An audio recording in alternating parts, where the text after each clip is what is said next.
बिस्मिल्लाहिर्रहमानिर्रहीम, अस्सलाम वालेकुम। जी उठा पाकिस्तान में आपको खुश आमदीद कहते हैं और उम्मीद करते हैं कि आप सब बखैरियत होंगे। और हम ये छुट्टी वाली वाइब में अभी से आ गए हैं। छुट्टी वाली या ईद वाली जो फेस्टिविटी वाली वाइब होती है, बहुत सारी चीज़ें घरों में और मोहल्ले में और हर जगह गहमा गहमी है माशाल्लाह, और हर जगह रौनकें लगी हुई हैं। बड़ा मज़ा आता है ये तमाम चीज़ें देख के।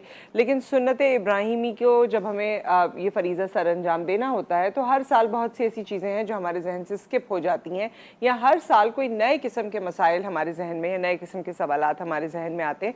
तो आज हम प्रोग्राम की शुरुआत में ही अब से कुछ देर बाद ही इस पर बात करेंगे। और अगर आपका उसमें सवाल है, कोई राय है, कोई अहम नुक्ता है जो आप उठाना चाहें, तो वो भी आप हमारे स्कॉलर जो यहाँ मौजूद होंगे उनसे दरियाफ्त कर सकते हैं, पूछ सकते हैं। और सेकेंड आवर में फिर मुख्तलिफ चीज़ें हैं जो मैं आपको उसी वक्त बताऊँगी। लेकिन आज जो है ना, हम इस नज़म से आगाज़ करेंगे, बड़ी मज़ेदार है और बकरीद ईद के हवाले से और रिलेटेबल है, हर किसी के दिल को लगती भी है। तो वो कुछ यूँ है। आई है बकरीद बड़ी धूमधाम से, मंसूब हो गई है जो बकरे के नाम से। बच्चे भी खुश हैं और हैं बेगम भी मुतमईन, साहब के होश उड़ गए बकरे के दाम से। रेट तेरे सुनकर मैं हैरान हो गया, कसाई की फीस पूछी तो परेशान हो गया। तेरी कुर्बानी तो ईद को होगी बकरे मियाँ, मैं तो मगर ईद से पहले कुर्बान हो गया।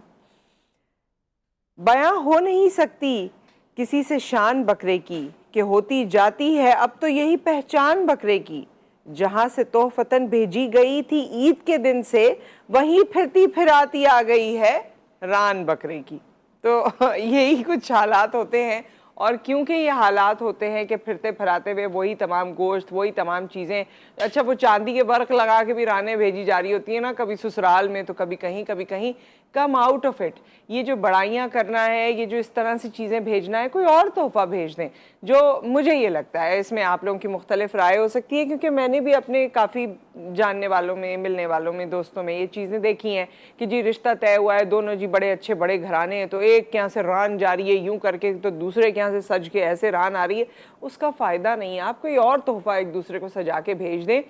बकरा ईद की जो ख़ास तौर पे ईद उल अज़हा की जो रूह है वो गोश्त बांटने के हवाले से है, और उन लोगों का जिनका इस पे हक़ है, क्योंकि ये चीज़ हम साल में वो करते हैं जिसमें दूसरों का हक़ होता है। हमारे माल में, हमारी तमाम चीज़ों में किसी ना किसी का हक़ है। समझने की बात है बस। तो अगर हम इस चीज़ को ये समझें कि साल में एक दफ़ा ये कुर्बानी ऐसी होती है, साल में एक दफ़ा हम इस तरह से बकरा कुर्बान करते हैं या गाय कुर्बान करते हैं या अल्लाह की राह में जानवर कुर्बान करते हैं, जिसके गोश्त को ज़्यादा से ज़्यादा बांटना है। फ्रीज करने की बात या एक दूसरे को देना भी है तो जी उस रिश्तेदार को अपनी बड़ाई बताने के लिए, उस ससुराली रिश्तेदार को अपनी बड़ाई बताने के लिए। कम आउट ऑफ इट, ये मुझे समझ ही नहीं आता। आज तक मुझे समझ ही नहीं आया कि भाई इसमें कौन सी बड़ाई है। इतनी बड़ाई और शान आपने दिखानी है, दुनिया में बड़े गिफ्ट हैं भाई, नए नए फ़ोन आ रहे हैं, ये आ रहा है, वो आ रहा है, वो डब्बे पैक आप उनके घर पहुंचा दें अगर इतना खर्चा करने का शौक़ है। कुर्बानी का ही क्यों। और रिश्तेदारों में भी या दोस्तों में भी मैं तो गुजारिश भी करूँगी, हम लोग भी पोलाइटली मना करने की कोशिश करते हैं अगर हमारे यहाँ कोई गोश्त भेजता है, दोस्त रिश्तेदार या पड़ोसी भी, क्योंकि हमारे यहाँ कुर्बानी होती है और हम भी उन लोगों के यहाँ नहीं भेजते कुर्बानी का गोश्त जिनके यहाँ कुर्बानी होती है, चाहे वो रिश्तेदार हों या दोस्त हों या उनसे कोई भी ताल्लुक़ हो।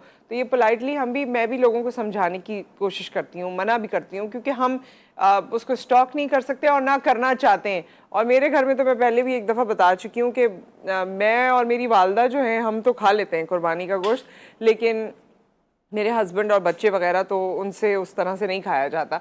सो हम लोग तो स्टॉक या रखना या पकाना हमारे यहाँ वो हो ही नहीं पाता। सो बाकी लोगों को भी मैं मना करती हूँ और इस प्लेटफॉर्म का फ़ायदा उठाते हुए मैंने एक बार फिर मना कर दिया है कि मेरे घर में ना भेजिएगा गोश्त। मैं हमेशा से लोगों को कहती हूँ और मैं भी इस हक़ में नहीं हूँ, मैं कभी किसी के यहाँ जिसके यहाँ कुर्बानी होती है उसके यहाँ नहीं भेजती और ना भेजना चाहती हूँ, चाहे कोई भी ताल्लुक़ हो या कुछ भी हो, क्योंकि उनके यहाँ कुर्बानी हो रही है। सो ये चीज़ों का ख्याल हमें रखना है। इसके साथ साथ और बहुत सी चीज़ें, बड़े सारे हमने जो है ना अपने अंदर ही इंसानियत का ऐसा जज्बा पैदा कर लिया, आज इसके बारे में बात करेंगे। जब हज पे लोग जाते हैं, उम्रे पे लोग जाते हैं, कुर्बानी लोग करते हैं, तो कहीं ना कहीं से आवाज़ आ रही होती है कि भाई किसी की मदद कर दो, ये क्या ज़रूरत है, इतने पैसे खर्च कर रहे हो, किसी की बच्ची की शादी करा दो, किसी का ये करा दो, किसी का वो।